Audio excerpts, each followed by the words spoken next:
Hey P squad, welcome back to physical education India. और आज हम लोग इस वीडियो में अपना एक नया सब्जेक्ट स्टार्ट करने वाले हैं, दैट इज किन्सियोलॉजी। और किन्सियोलॉजी के जितने भी हमारे इंपॉर्टेंट टॉपिक्स हैं हम उन सबको कवर करेंगे इस पूरी सीरीज में, इस सब्जेक्ट में, जहां पे आज हम इस वीडियो में पढ़ लेंगे meaning and definition of kinesiology and fundamental movement in body. क्योंकि इसके बाद के जो टॉपिक्स हैं उनको थोड़ा समझाने में टाइम लगेगा और वीडियोस थोड़ा लेंदी हो सकते हैं, तो ओवरऑल वीडियो लेंदी ना हो जाए इसीलिए पार्ट्स में मैं इस वीडियो को बनाऊंगा। 11 तारीख को आपको पहला वीडियो मिल रहा है, तो अराउंड 5-6 दिन में हम इस पूरे टॉपिक को, इस पूरे सब्जेक्ट को कवर कर लेंगे। ठीक है, एक वीडियो डेडिकेटेड बनेगा जॉइंट्स का, न्यूटन्स लॉज ऑफ मोशन को हम लीवर से कंबाइन कर सकते हैं, इक्विलिब्रियम, सेंटर ऑफ ग्रेविटी को एक साथ पढ़ लेंगे तो समझ में आएगा। एक्सिस एंड प्लेन्स के लिए थोड़ा टाइम चाहिए होगा, और फोर्स वाला जो पूरा पार्ट है बायोमैकेनिकल वाला, उसको हम लोग एक साथ पूरा पढ़ लेंगे, जहां पे हम फोर्सेज और मोशन इनके बारे में एक ही वीडियोस में हम उसको कवर कर लेंगे। ठीक है, चलो शुरू करने से पहले मैं आपको बता दूं कि नेट जेआरएफ का बैच अगर आप ज्वाइन करना चाहते हो तो अभी जाओ ऐप में, नीचे ऐप को डाउनलोड करो, वहां से आपको एक्सेस मिल जाएगा नेट जेआरएफ के बैच के लिए। इसको ज्वाइन करके अपनी पूरी बेस्ट प्रिपरेशन जो है इस बार की शुरू कर दो। और व्हाट्सएप ग्रुप का भी नीचे डिस्क्रिप्शन दिया होगा, व्हाट्सएप ग्रुप को भी ज्वाइन कर लो, ताकि कोई भी अपडेट हो फिजिकल एजुकेशन फील्ड के रिगार्डिंग तो वो आपको मिलती रहे। चलो बाकी चैनल पर अगर आप नए हो तो चैनल को सब्सक्राइब जरूर कर लो, ताकि मैं आपके लिए मोटिवेट होकर ऐसी और कंटेंट बनाता रहूं। मेरा और भी कुछ प्रोजेक्ट्स चल रहे हैं, मैं और भी एक नया चैनल हमने बनाया है जहां पे हम फ्री कंटेंट आपको प्रोवाइड कर रहे हैं, उसका लिंक भी मैं नीचे डिस्क्रिप्शन में डाल दूंगा, आप उस चैनल को भी जरूर विजिट करना। क्लास 12th के जो टॉपिक्स हैं उसको फ्री ऑफ कॉस्ट हम वहां पे पढ़ा रहे हैं, बहुत अच्छे अच्छे टॉपिक्स वहां पे हम डिस्कस कर रहे हैं। तो आपके जो भी आपके एग्जाम्स हैं या फिर जो भी आपके कॉम्पिटेटिव एग्जाम्स हैं, तो कहीं ना कहीं 12th की बुक भी अब इतनी एडवांस हो गई है कि उससे क्वेश्चंस आपको मिल जाते हैं, तो उसका लिंक नीचे देख लेना डिस्क्रिप्शन में, और उस चैनल को भी जाके सब्सक्राइब कर लेना। चलो फटाफट शुरू करते हैं आज के इस टॉपिक को, मीनिंग एंड डेफिनेशन। तो क्या होती है किन्सियोलॉजी? तो kinesiology is the scientific study of human movement. जो भी बॉडी में ह्यूमन मूवमेंट हमारा हो रहा है, किसी भी तरह का मूवमेंट हमारी बॉडी में देखा जा रहा है, तो उसकी स्टडी हम किन्सियोलॉजी के अंदर करते हैं। अब किन्सियोलॉजी के अंदर ह्यूमन मूवमेंट का क्या इंपॉर्टेंस है, या फिर किन्सियोलॉजी टर्म से रिलेट करके कैसे अलग हो रहा है एक ह्यूमन मूवमेंट के बारे में अगर हम बात कर रहे हैं, तो it examines the dynamic movement and it's components, including हर चीज को यहाँ इंक्लूड करता है। एनाटॉमी हो गया, एनाटॉमिकल हो गया, फिजियोलॉजिकल हो गया, न्यूरोलॉजिकल हो गया, बायोकेमिकल हो गया, बायोमैकेनिकल हो गया, न्यूरोमोटर हो गया, या फिर इवन साइकोलॉजिकल हो गया। तो इन सारे एस्पेक्ट्स को देखते हुए जब हम एक ह्यूमन के बॉडी मूवमेंट को स्टडी करते हैं तो वो किन्सियोलॉजी के अंदर आता है। यानी कि किन्सियोलॉजी एक अम्ब्रेला टर्म है, एक बहुत ही ब्रॉड टर्म है, जिसके अंदर बहुत सारी छोटी छोटी चीजें आती हैं, और बायोमैकेनिक्स भी उसका एक पार्ट है, कि बायोमैकेनिक्स भी जो आपका है वो किन्सियोलॉजी के अंदर ही आता है। किन्सियोलॉजी के अंदर बाकी मूवमेंट के बहुत सारे सब्जेक्ट्स हो गए, अडेप्टिव मूवमेंट हो गया, बहुत सारी चीजें जो होती हैं वो आपको इसी के अंदर आती हैं। ठीक है, चलो तो किन्सियोलॉजी जो है ये 2 ग्रीक वर्ड से बना है, काइनिन जिसका मतलब है टू मूव, और लोगोस है टू डिस्कोर्स। ठीक है, sports kinesiology is the scientific study of human movement, performance and function. It focuses on the study of musculoskeletal structure and movement patterns. तो यहाँ पे हम स्पोर्ट्स किन्सियोलॉजी की बात कर रहे हैं, जहां पे मेन फोकस जो हमारा रहता है वो मस्कुलोस्केलेटल स्ट्रक्चर पे, और मूवमेंट पैटर्न्स जो हमारे होते हैं वो उसके ऊपर रहता है। ठीक है, कौन है फादर किन्सियोलॉजी के? तो एरिस्टोटल जो है ये किन्सियोलॉजी के आपके फादर हैं। अब बायोमैकेनिक्स की बात कर लेते हैं, वो हो गया किन्सियोलॉजी, जो एक अम्ब्रेला टर्म है, बहुत बड़ा टर्म है, जिसके अंदर बहुत सारे अलग अलग सब्जेक्ट्स और बायोमैकेनिक्स भी आता है। तो biomechanics is the study of how biological system move, function and are structured. ये 2 वर्ड से बना है, बायो जिसका मतलब है लाइफ, और मैकेनिक्स है एक ये ब्रांच ऑफ फिजिक्स होती है विद डील्स विद मोशन। ठीक है, तो हमारी लाइफ कैसे मोशन के साथ डील करती है, इसकी पढ़ाई हम बायोमैकेनिक्स में करते हैं। Sports biomechanics is the quantitative based study and analysis of athletes and sports activities in general. It can simply be described as the physics of sports. तो देखो जो बायोमैकेनिक्स है ये जनरली, जैसे किन्सियोलॉजी में हमने बात करी कि एनाटॉमी हो गया, फिजियोलॉजी हो गया, बायोमैकेनिक्स हो गया, न्यूरोलॉजिकल हो गया, फिजियोलॉजिकल हो गया। बायोमैकेनिक्स जनरली जो 2 सब्जेक्ट्स को कंसिडर करता है, वो पहला आपका है फिजिक्स और दूसरा काइंड ऑफ इंजीनियरिंग। तो ये दोनों जो टर्म्स हैं ये बायोमैकेनिक्स के अंदर काउंट होते हैं, जहां पे हम थोड़ा सा फिजिक्स को लेके और इंजीनियरिंग वाले पार्ट को लेके एक ह्यूमन बॉडी को स्टडी करते हैं, या फिर उसके जो भी मूवमेंट होता है, जो भी उसके फंक्शंस होते हैं, उसको हम यहाँ पे स्टडी करते हैं, जिसको जनरली हम लोग मोशन से और फोर्स से, इन सारी चीजों से हम पढ़ लेते हैं। ठीक है, फादर ऑफ बायोमैकेनिक्स कौन है? तो जियोवानी अल्फोंसो बोरेली, ये आपके फादर ऑफ बायोमैकेनिक्स हैं। तो ये 2 टर्म्स भी आपको पता होने चाहिए। चलो इंपॉर्टेंस देख लेते हैं फटाफट। वैसे तो आपको आइडिया होगा इसका, बट एक बार देख लेते हैं। Evaluation of existing techniques for learning and training, जो भी चीज़ें आपकी बॉडी में आपके अंदर पहले से ही हैं, जो चीज़ें स्किल या चीज़ें, या फिर आप अपना कोई गेमिंग स्किल हो गया, या फिर कोई आपका फिजिकल एक्टिविटी हो गई, आप उसको जिस एफर्ट पे कर पाते हो उसको और अच्छी तरीके से आप कर पाओ और बेहतर तरीके से कर पाओ, तो बायोमैकेनिक्स को आप यूज़ कर सकते हो। ठीक है, नीरज चोपड़ा एक टाइम पे बहुत अच्छा परफॉर्म करते थे, लेकिन जब उन्होंने बायोमैकेनिकल एस्पेक्ट से इंडिया के बाहर जाके अपनी ट्रेनिंग शुरू करी कि एंगल उनका कितना होना चाहिए, स्ट्रेंथ कितनी होनी चाहिए, किस डायरेक्शन में थ्रो करना है, वगैरह वगैरह, कौन सा जैवलिन बेस्ट है उनके लिए, ये सारी चीज़ें जब उन्होंने बहुत ही डेप्थ में और छोटी छोटी चीज़ें डिस्कस करना शुरू करी, तब उनकी परफॉर्मेंस जो है वो इतनी अच्छी निकल के आई, क्योंकि बायोमैकेनिकल एस्पेक्ट ने उनको बहुत ज़्यादा डेवलप कर दिया।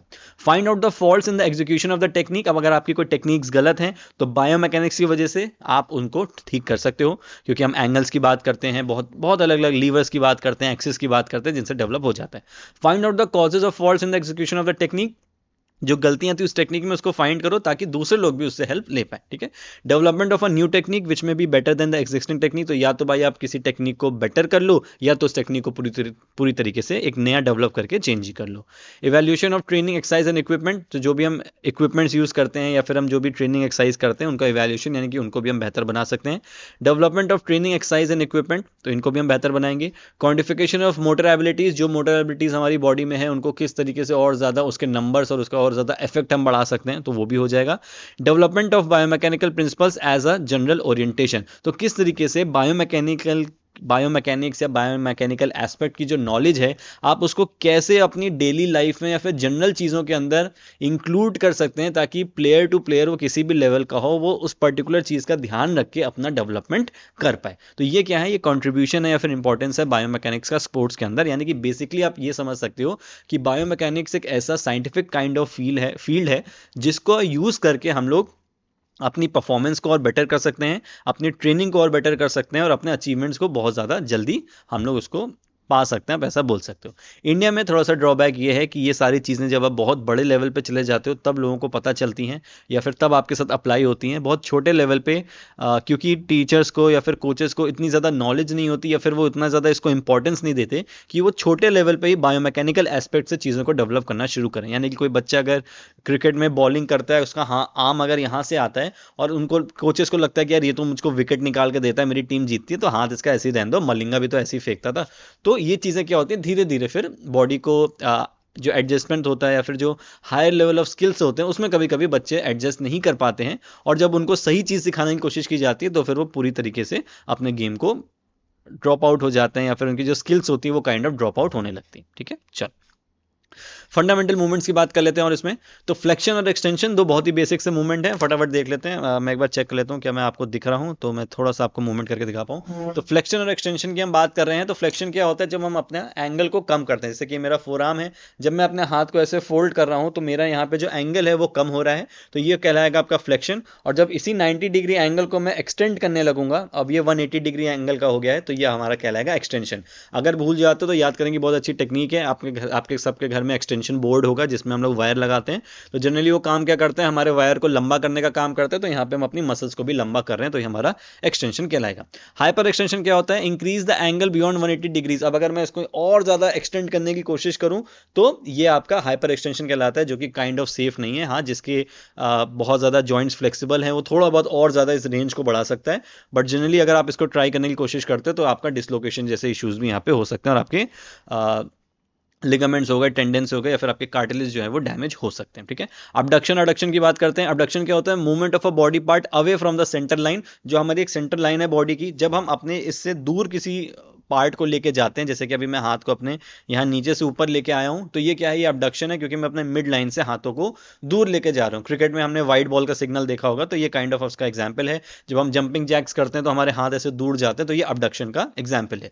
ठीक, इसका उल्टा अडक्शन में क्या होता है, जब हम उसी बॉडी पार्ट को वापस लेके आ रहे होते हैं, या फिर किसी भी बॉडी पार्ट को अपनी मिड लाइन के पास में लेके आ रहे होते हैं, तो वो आपका अडक्शन कहलाता है। ठीक है, तो ये कुछ बेसिक से मूवमेंट है।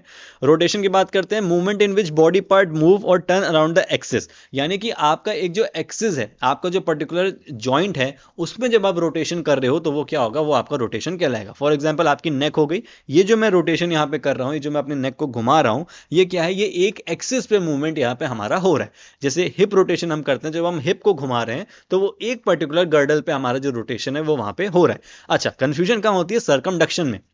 लोगों को लगता है ये भी तो रोटेशन ही है, ये तो अलग नहीं है। अगर ये सरकमडक्शन है तो ये सरकमडक्शन क्यों नहीं है, ये रोटेशन क्यों है? देखो रिस्ट के केस में क्या हो रहा है, यहाँ पे ये एक ही एक्सेस के ऊपर मूव कर रहा है। सरकमडक्शन में क्या होता है, बहुत सारे मूवमेंट्स का कॉम्बिनेशन होता है, एक्सटेंशन का, फ्लेक्शन का, अबडक्शन का और अडक्शन का। कैसे और पता लगा सकते हो, ये जनरली जो मूवमेंट होते हैं जो एक कोन का शेप बनाते हैं। जब आप किसी भी तरह का मूवमेंट करोगे, जैसे अगर मैं यहाँ पे अपने शोल्डर का यहाँ पे मूवमेंट करूंगा, तो ये किस तरह का एक शेप बनाएगा, ये कोन का शेप बनाएगा, क्योंकि ये एक पर्टिकुलर यहां से मूवमेंट करेगा और मेरा हाथ आगे जब जाएगा तो बहुत, आप ऐसे समझ सकते हो कि इसका जो रेंज है वो यहाँ पे बढ़ जाएगी। यानी कि अगर मैं अपने हाथ को ऐसे घुमाऊंगा तो यहाँ सामने एक सर्कल बनेगा और इसका जो ओरिजिनेशन है इस मूवमेंट का वो यहाँ से हो रहा है। तो एक कोन की तरह जो शेप आपका बनता है किसी मूवमेंट में ऐसे में, तो ये आपका सरकमडक्शन कहलाता है।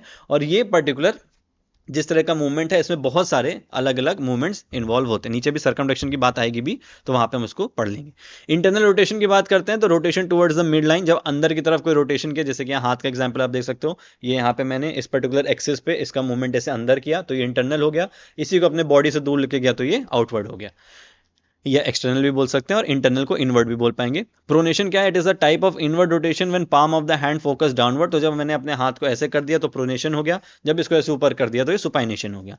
प्लांटर फ्लेक्शन और डॉर्सीफ्लेक्शन क्या है, आप यहाँ पे फुट देख सकते हो, तो जब हम अपने पैर को ऐसे ऊपर लेके जा रहे हैं तो ये डॉर्सीफ्लेक्शन हो गया, और जब इसको नीचे लेके जा रहे हैं तो ये प्लांटर फ्लेक्शन हो गया। जनरली मसल्स होती हैं, तो जो मसल स्ट्रेच हो रही होती है उसी के नाम पे यहाँ पे इसका नाम रख दिया गया है, डॉर्सीफ्लेक्शन और प्लांटर फ्लेक्शन। ठीक है, तो आप इनको याद कर लेना।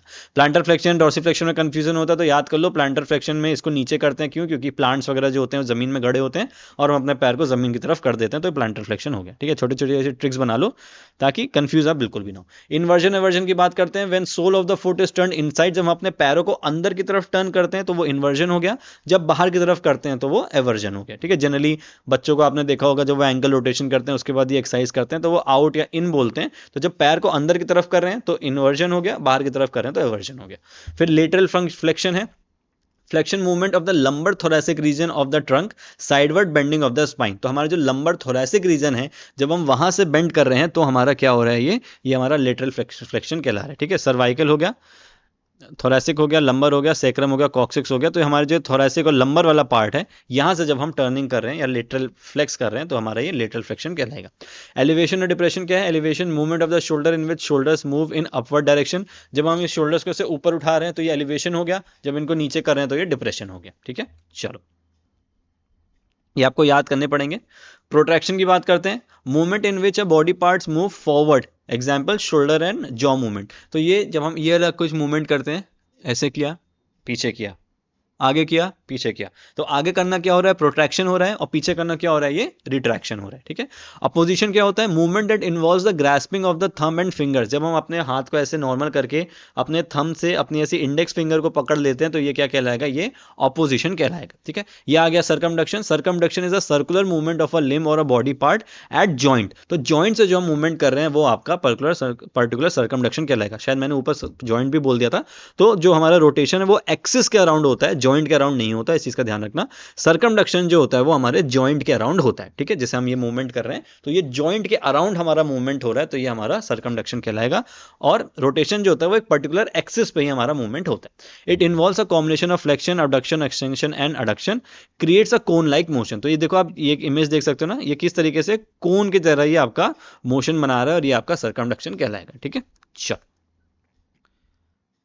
ठीक है, जॉइंट्स वाला पार्ट आ गया। जॉइंट वाला पार्ट हम अगले वीडियो में कवर करेंगे, तब तक इस चीज को याद करने की कोशिश करो कि जितने भी आपके मूवमेंट हैं ये आपको अच्छी तरीके से याद हो जाए। एक दो और देख लो, एंटीरियर पोस्टीरियर आपको पता होगा, ये जनरली मूवमेंट्स के अंदर काउंट नहीं होते हैं, ये आपके ऑब्जर्वेशन के अंदर काउंट होंगे। जैसे आपका एंटीरियर और पोस्टीरियर हो गया, तो एंटीरियर का मतलब क्या होता है, आगे से किसी चीज को देखना, पोस्टीरियर क्या हो गया, किसी चीज को पीछे से देखना।